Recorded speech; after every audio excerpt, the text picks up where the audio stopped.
Welcome back to another episode of Green Squad Chats.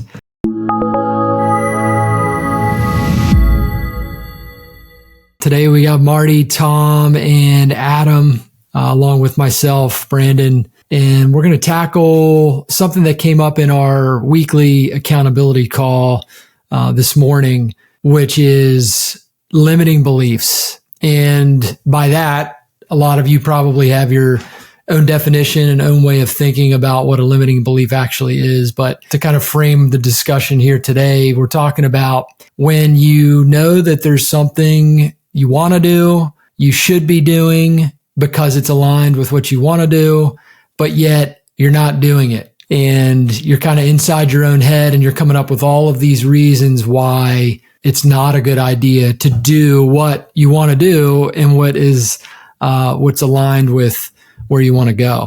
And so I'll kind of pause there to see if any of the other folks have anything to add to that. Yeah, I think this is easily one of my favorite topics because everybody has limiting beliefs. And even when you're successful and you move up towards your goals and you continue to level up, you get new limiting beliefs because you don't know what's really possible or you're uncertain of what you can do. Like two of the most common limiting beliefs I hear, and I'd love to hear your guys' thoughts on this, is a version of I'm not enough, I'm not good enough, I don't know enough, or I don't have enough time, which is funny because you see people around you who are wildly successful and they have the literal exact same amount of time in their day as you do. And my personal opinion on particularly the limiting belief of I'm not enough, good enough, strong enough, fast enough, smart enough, you name it, is really just rooted in fear. Fear of what would happen if I don't succeed. Fear if I make a mistake. It's really rooted in fear. And I think we as adults as we grow older and we feel consequences of our actions, fear continues to build this box around you where it affects your belief system. It creates those limiting beliefs. And until you have awareness that you have limiting beliefs and you start to ask the question to yourself, is this true? Can I not do this? Or am I just scared to do it? It's really hard to break through that ceiling of that belief and have the courage to move forward on that thing. So those are the two that I hear the most. I don't have enough time and I'm not enough. I'd love to hear your perspective on those. Yeah, it's prevalent, Adam. It's prevalent in business. And the sector is irrelevant. The type of business is irrelevant. Those beliefs surround us. And I think it's closely tied. Sounds silly to say it. It's closely tied to confidence, right? So the limiting belief, the fear, the opposite of that is confidence that you can push through that obstacle, that you do have enough time, that you are enough, right? I wound up thinking about this a lot lately through the lens of being a Little League coach.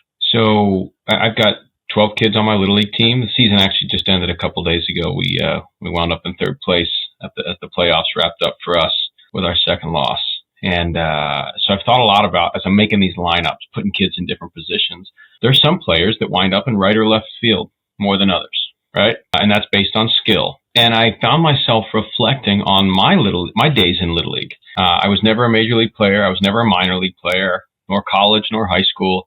I probably stopped playing baseball at age 10 to 12. And for most of my life, I thought that I stopped playing baseball because I wasn't good enough, which is what Adam was talking about, right? That limiting belief, I'm not good enough. And what I very recently come to believe is that I was good enough and that I lacked the confidence to be successful at baseball. And I wound up reflecting on this as both a parent and a coach. And I think it's my job as a parent and a coach to try to instill that confidence in my own children and my players. I'm very fortunate, like you guys, to have had a successful military career and to have learned confidence, learned to believe in myself over the last 20 plus years, something that I certainly lacked as a 10 or 12-year-old. And it was a long-held limiting belief. And so I've tied that now to so many other things in my life, to business, to family, to how much time there is in the day, to taking these leaps. Anyway, I found it pretty fascinating that I think even as youth, we're instilling sometimes in our own youth and in other children these limiting beliefs that you're not good enough. And I think it's our job to fix that. I'm curious, Tom. I'm sorry to jump back in, but I love that because on one end we have fear and this limiting belief, and then on the other end we have confidence. What is it that makes somebody go? Like, what do you need to do to go from fear and limiting belief to confidence? Like, what are the tools? Like, what are the activities that we should do to help get there? Because everybody experiences it. What's the secret sauce, right?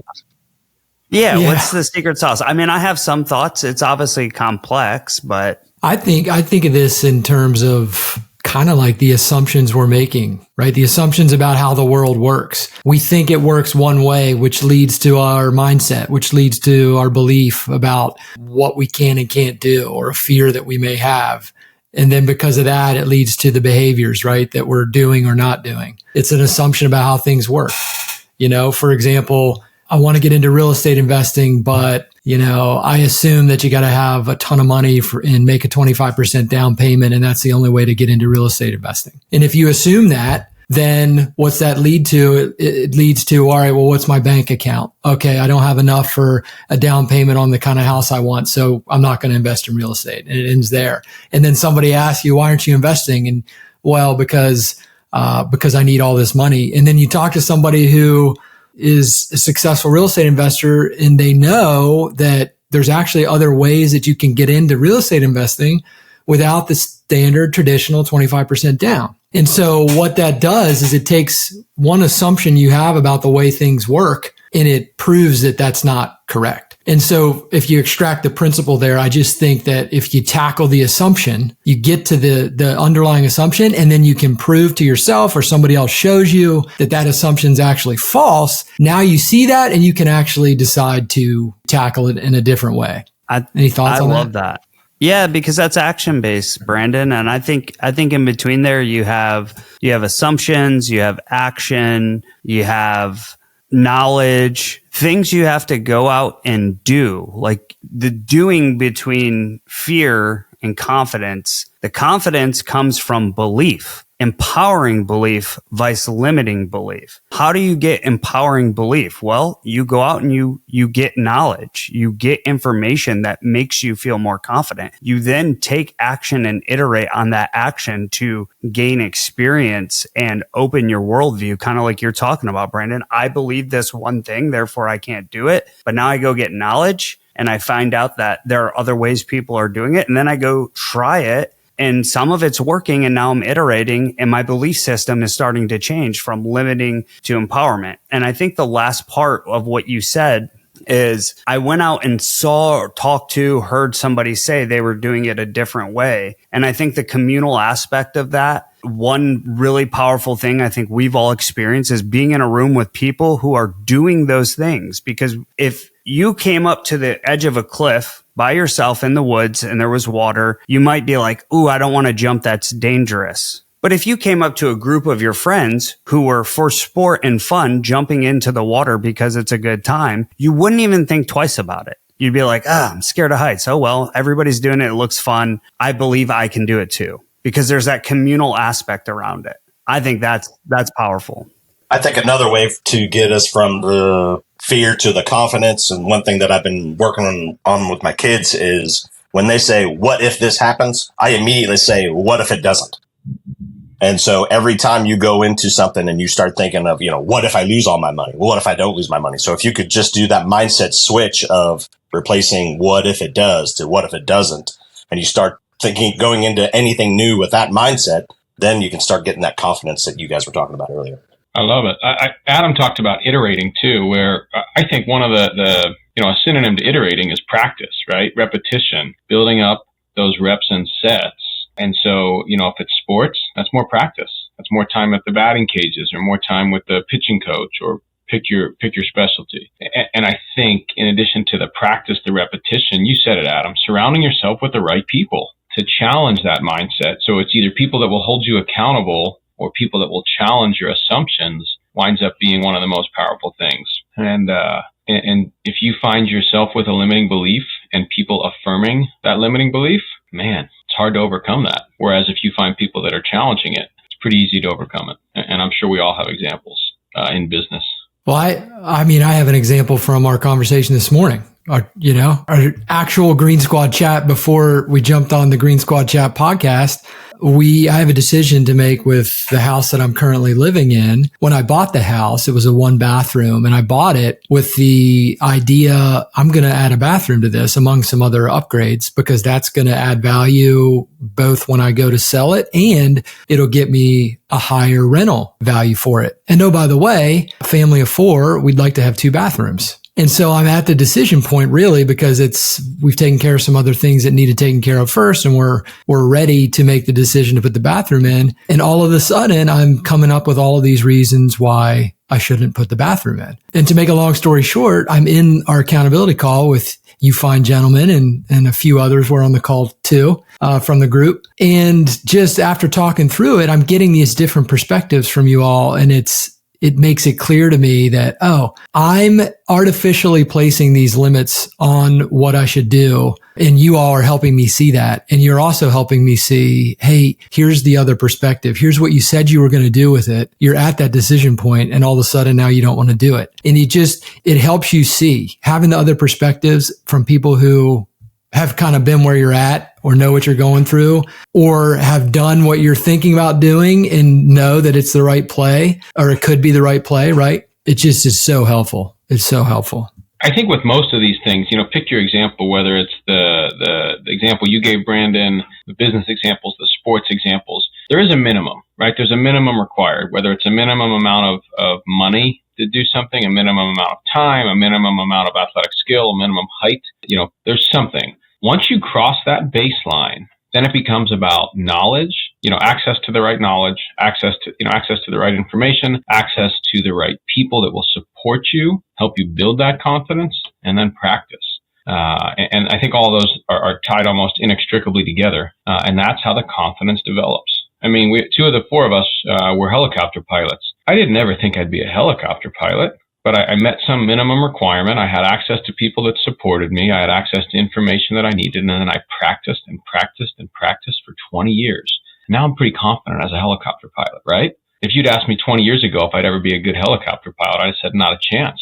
Turns out I could have been a baseball player too. I just lacked the confidence at age 12.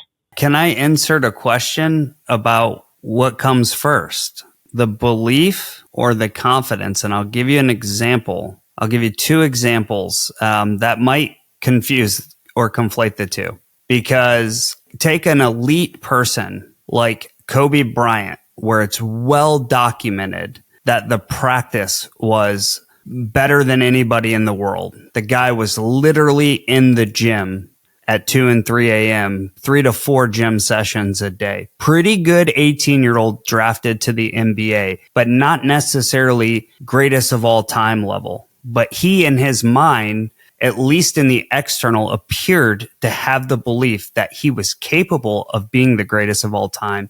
And then the practice and activity matched it. I'm not sure that the order matters as much, but what I do know is if you can't change the belief system, you will never reach, no matter how good you are, the greatest of all time, Russell. You would be more akin to somebody with immense talent, like a Jamarcus Russell out of LSU in 2003, drafted to the Oakland Raiders, and a complete bust. All the talent in the world, none of the work ethic or belief or any of the other parts of the system. So what comes first? To me, I think the belief is the first one.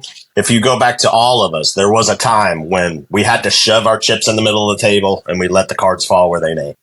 And we had to believe that we were going to win that hand. And then if we didn't, well, then we would stack our chips up again and then we would shove it in there.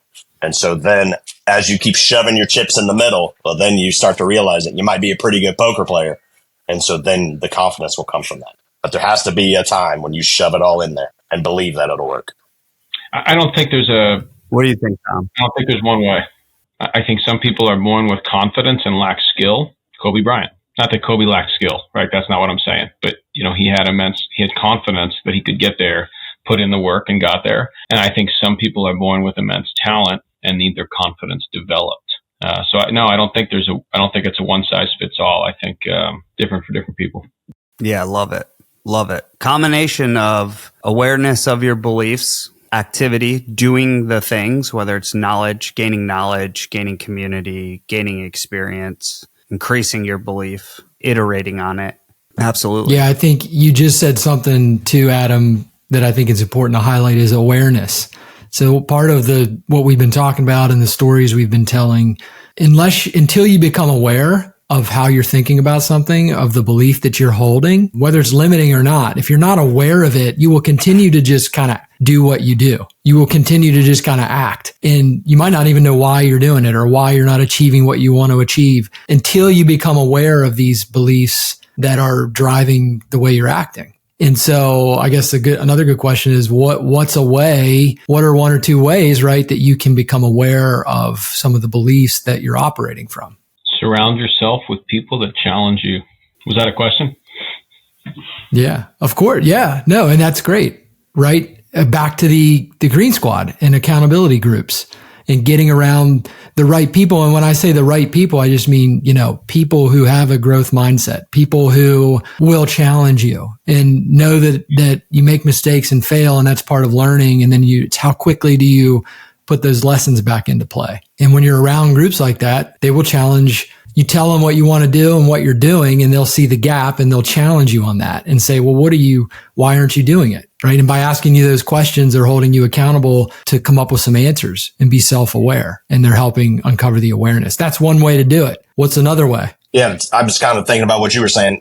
Most of the time when people talk about a limiting belief to me, it's something that I think the exact opposite of when they say that, right? They say, well, I think I'll fail because of X, Y, Z. And it's like, I have no fear of that for you at all. Like, you're not that kind of person. You know what I mean? And so just, I guess what you said, Brandon, just getting in the right rooms and having people who know you be able to kind of give you their perspective of you and the way you are is definitely a way to do that. I mean, I think you also have to want it. If you don't want the thing, if you have a limiting belief and you're comfortable in that space and you're not in the right rooms with people challenging you and you don't want it, well, then it's never going to change. So you've got to want it. You've got to be in the right rooms, having the right conversations, and you've got to be open to that input, which requires vulnerability, requires a willingness to say, I am uncomfortable with this because of that, right? And if you put a name to it and you're in the right room and you have the willingness to grow, well, then the sky's the limit.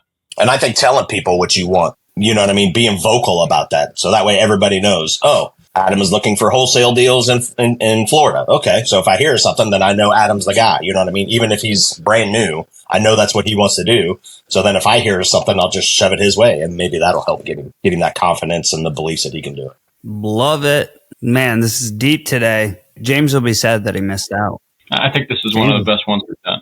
Yeah, we got to let the rest of the team, the no-shows, know that this was the best podcast we've ever done in the history of podcasting. Let's get all of our moms to download this episode so that way it's our most successful episode.